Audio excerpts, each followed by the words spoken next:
अस्सलाम वालेकुम। आज हमने डिस्कस करना है बीटा लैक्टामेज इनहिबिटर्स। ठीक है, बीटा लैक्टम ड्रग्स जो हैं, सेल वॉल इनहिबिटर्स जो हैं, पेनिसिलिन, सेफेलोस्पोरिन, कार्बापेनम्स हमने पढ़ ली हैं। अब हमने ये चीज़ भी देखी इन तीनों में कि जो बैक्टीरिया है वो रेजिस्टेंस प्रोड्यूस करता है अगेंस्ट दीज ड्रग, क्योंकि ये बीटा लैक्टम ड्रग्स हैं ना।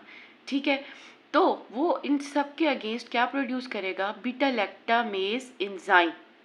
ठीक है, और डिस्ट्रॉय कर देता है बीटा लैक्टम, ये जो एंटीबायोटिक्स हैं इनकी एक्टिविटी को। अब हम इस तरह करेंगे कि हमने इस रेजिस्टेंस को ओवरकम करना है ना, तो हम इन बीटा लैक्टम ड्रग्स के साथ ये, क्योंकि इनके पास बीटा लैक्टम रिंग्स होती हैं, तो हम साथ में बीटा लैक्टामेज इनहिबिटर देंगे जस्ट टू अवॉइड वो उनका जो बीटा लैक्टामेज बैक्टीरिया प्रोड्यूस करता है। अब बैक्टीरिया है वो कैसे रेजिस्टेंट हो जाता है बीटा लैक्टामेज प्रोड्यूस करके इन ड्रग्स के अगेंस्ट। तो हम ऐसा करते हैं कि हम इनके साथ बीटा लैक्टामेज इनहिबिटर जो है वो ऐड करा देते हैं ताकि बैक्टीरिया की जो रेजिस्टेंस है वो ओवरकम कर सकें। अब हमारे पास डिफरेंट एजेंट्स हैं as a beta lactamase inhibitor, हम उनको यूज़ करते हैं। उसके अंदर हमारे पास है क्लेवोलिनिक एसिड है, ठीक है, उसमें हमारे पास सल्बैक्टम है, टाजोबैक्टम है और एविबैक्टम, विबोरबैक्टम और एविबैक्टम। ठीक है, ये ऐड करना बहुत ज़रूरी है बीटा लैक्टामेज इनहिबिटर, ताकि बैक्टीरिया की जो रेजिस्टेंस है उसको ओवरकम कर सकें और इसका जो स्पेक्ट्रम है उसको हम बढ़ा सकें, इसकी एक्टिविटी को हम इन्हेंस कर सकें, सेल वॉल इनहिबिटर्स की एक्टिविटी को। राइट, अब बीटा लैक्टामेज इनहिबिटर्स जो है इनको फॉर्मुलेट किया जाता है combination with the sensitive antibiotics. Right, अब हमने ये देखना है कि पेनिसिलिन में हमने ये देखा था कि हमारे पास प्रेजेंट है, लेट सपोज हम इसके एग्जांपल यहाँ पे लेते हैं, पेनिसिलिन प्लस बीटा लैक्टामेज हमारे पास हमने पढ़ा है एमोक्सिसिलिन, ठीक है, और हमारे पास एम्पिसिलिन है और पिपरासिलिन है। ये पेनिसिलिन की फैमिली की ड्रग्स हैं अगेंस्ट सुडोमोनास एरुगिनोसिस हम देते हैं। अब ये जो ड्रग्स हैं ना, इनके साथ हम कौन सी बीटा लैक्टामेज इनहिबिटर देंगे? क्लेवोलिनिक एसिड। अब जिस तरह मॉक्सिलिन है ना, क्लेवोलिनिक एसिड देते हैं उसके साथ। ठीक है, क्लेवोलिनिक एसिड जो है ना वो खुद उसका कोई भी एंटी बैक्टीरियल एक्टिविटी नहीं है, वो सिर्फ ये बीटा लैक्टम रिंग है, तो अगेन बीटा लैक्टामेज जो इसके अगेंस्ट बन जाते हैं, जो बैक्टीरिया रेजिस्टेंस शो करते हैं, ठीक है, उसको ओवरकम करने के लिए, ठीक है, उन बीटा लैक्टामेजेस को कि अगेंस्ट ये बीटा लैक्टामेज इनहिबिटर वर्क करेगा और एमोक्सिसिलिन अपनी एंटीबैक्टीरियल एक्टिविटी शो करेगा। अब मैं आपको एक ग्राफ से एक्सप्लेन करती हूँ कि ये हमारे पास नंबर ऑफ वाइबल बैक्टीरिया जो ग्रो कर रहे हैं, ये टाइम है। लेट्स सपोज अगर हम अभी जो है ना एक ग्राफ ड्रॉ करते हैं कि अगर जो है ना अभी हम कोई भी ड्रग नहीं देते, कोई कंट्रोल ड्रग देते हैं, नो ड्रग, तो बैक्टीरिया वैसे के वैसे ग्रो करेंगे। लेट्स सपोज हम जस्ट एक क्लेवोलिनिक एसिड दे देते हैं पेशेंट को, फिर भी बैक्टीरिया की ग्रो करने की टेंडेंसी जो है उतनी ही है तकरीबन। लेकिन अगर हम सिर्फ एमोक्सिसिलिन देते हैं पेशेंट को अकेला, तो फिर भी पेशेंट जो बैक्टीरिया है ना वो ग्रो करने की टेंडेंसी उतनी रखता है, क्योंकि काफ़ी ज़्यादा बैक्टीरिया रेजिस्टेंट हो चुके होते हैं, बीटा लैक्टामेज प्रोड्यूस कर चुके होते हैं। बट अगर हम इन दोनों का कम्बिनेशन दें ना, एमोक्सिसिलिन और क्लेवोलिनिक एसिड का, it would be very effective. Right,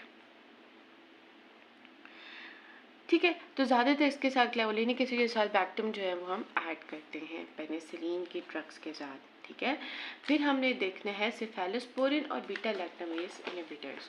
cephalosporin और बीटा लैक्टामेज इनहिबिटर्स जो हैं उसमें हमारे पास जनाब ज़्यादातर जो है ना हम दो तरह की ड्रग्स इसमें हम एडमिनिस्टर करते हैं। इसमें हमारे पास थर्ड जनरेशन में हमने पढ़ी थी सेफ्टोलाजेन, सेफ्टोलोजेन, और हमारे पास एक और भी है सेफ्टाजीनाइम भी है थर्ड जनरेशन में।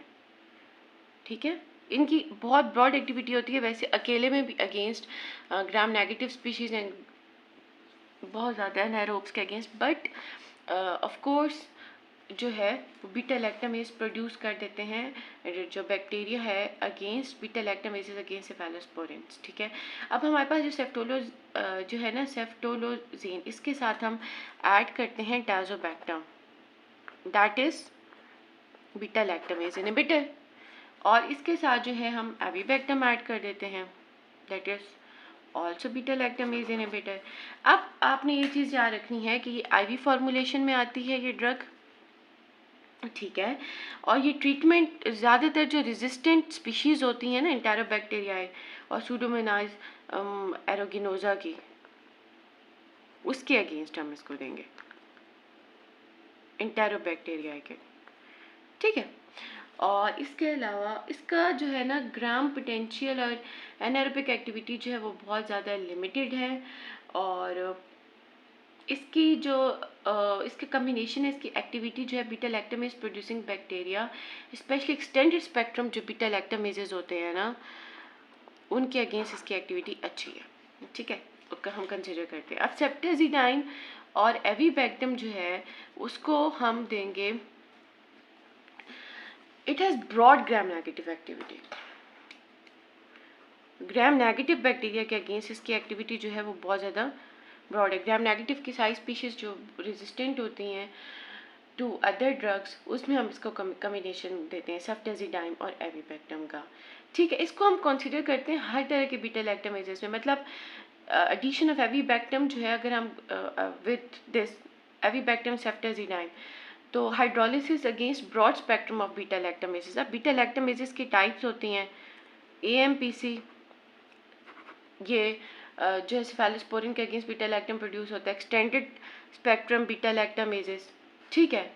और इसके अलावा कार्बापीनम जो ड्रग हैं, कार्बापीनम, उसके अगेंस्ट भी वो बैक्टीरिया जो है वो प्रोड्यूस करता है बीटा लैक्टामेज एंजाइम, तो उसमें भी हम ये देते हैं, ठीक है। लेकिन मिटालो बीटा लैक्टामेजेस में नहीं देंगे, ये चीज़ याद रखनी है। मिटालो बीटा लैक्टामेज ये भी ब्रॉड जो है बीटा लैक्टामेज एंजाइम है जो बैक्टीरिया प्रोड्यूस करता है, ठीक है, इसमें ये इफेक्टिव नहीं है। बाय द वे ये जो है ना मिनिमम एक्टिविटी है इसकी ग्राम पॉजिटिव के लिए भी और एनारोब्स के लिए भी। ग्राम नेगेटिव के लिए इसकी एक्टिविटी जो है वो ब्रॉड है। और हम बहुत ज़्यादा जो है ना इंट्रा एब्डोमिनल इन्फेक्शंस को ट्रीट करने के लिए, इंट्रा एब्डोमिनल जो बैक्टीरियल इन्फेक्शंस होते हैं जो रेजिस्टेंट टू अदर एंटीबायोटिक्स, हम इसको कंसीडर करते हैं। मेट्रोनिडाजोल इसके अंदर ऐड करके ना, सेफ्टाजिडाइम और एविबैक्टम और प्लस मेट्रोनिडाजोल, ये कम्बिनेशन आप कंसीडर करते हैं बहुत ज़्यादा इंट्रा एब्डोमिनल इन्फेक्शंस को ट्रीट करने के लिए। फिर हमारे पास last carbapenem plus beta lactamase inhibitors. अभी हमने लास्ट लेक्चर में कार्बापीनम देखा है, इमिपीनम देखा है, ठीक है, मीरोपीनम देखा है, इक्टापीनम देखा है। वो कार्बापीनम्स की अगेंस्ट भी बीटा लैक्टामेज जो है वो प्रोड्यूस होता है, तो उसके साथ भी हम ये क्या कम्बिनेशन देते हैं, जिस तरह मीरोपीनम ड्रग है ना, इसके साथ हम क्या कंसीडर करेंगे, वेब्रोबैक्टम। अब जिस तरह हमने यहाँ पे देखा था ना, it is not effective against this combination, is not effective against metallo beta lactamases, but it is effective against metallo beta lactamases, ठीक है। और इसको हम कंसिडर करते हैं for the treatment of complicated UTI infections, जिसके अंदर जिससे पाइलोनेफ्राइटिस भी हो जाता है, ठीक है, नेफ्रॉन्स का इन्फेक्शन हो जाता है, और अगेंस्ट एंटेरोबैक्टीरिया, ठीक है, इसको भी अगेंस्ट एंटेरोबैक्टीरिया जो कि बहुत ज़्यादा बीटा लैक्टामेज प्रोड्यूस कर रही होती हैं, एक्सटेंडेड स्पेक्ट्रम बीटा लैक्टामेज, तो तब हम ये वाला कम्बिनेशन जो है कंसीडर करते हैं, ठीक है। नेक्स्ट इंशाल्लाह हम वैंकोमाइसिन देखेंगे और लिपोग्लाइकोपेप्टाइड्स देखेंगे सेल वॉल इनहिबिटर्स में। और अगर आपको कुछ समझ नहीं आई तो आप मुझसे पूछ सकते हैं। थैंक यू सो मच, अल्लाह हाफिज़।